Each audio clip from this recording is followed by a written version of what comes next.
شاه جهان، شاه بزرگ، شاه توانمند، شاه بابل، شاه سومر و اکد، شاه چهار گوشه جهان، پسر کمبوجیه، شاه بزرگ، نوه کوروش، شاه بزرگ، نبیره چیش پیش، شاه بزرگ، شاه ارشم.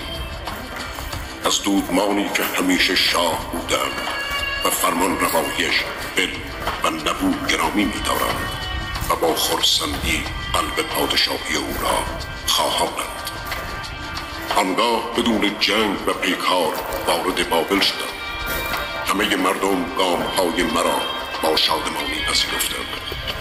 در بارگاه پادشاهانه بابل بر تخت شهریاری نشستم. مردوک دلهای پاک مردم بابل را متوجه من کرد، زیرا من او را ارجمند و گرامی داشتم. ارتش بزرگ من به صلح و آرامی وارد بابل شد. نگذاشتم رنج و آزاری به مردم این شهر و این سرزمین وارد آید. از داخلی بابل و جایگاه مقدسش قلب مرا تکان داد. من برای صلح کوشیدم. من بردهداری را برانداختم، به بدبختی های آنان پایان بخشیدم. فرمان دادم که همه مردم در پرستش خدای خود آزاد باشند و آنان را نیازارند.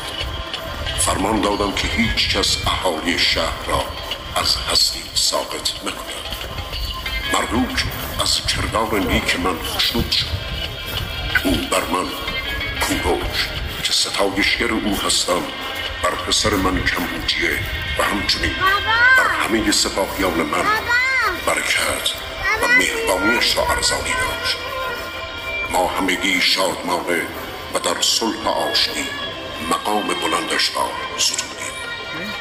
فرمان دادم تمام نیایشگاه‌هایی که بسته شده بود را بگشایم. همه خدایان این نیایشگاه‌ها را به جاهای خود بازگرداندم. همه مردمانی که پراکنده و آواره شده بودند را به جایگاه خود برگرداندم.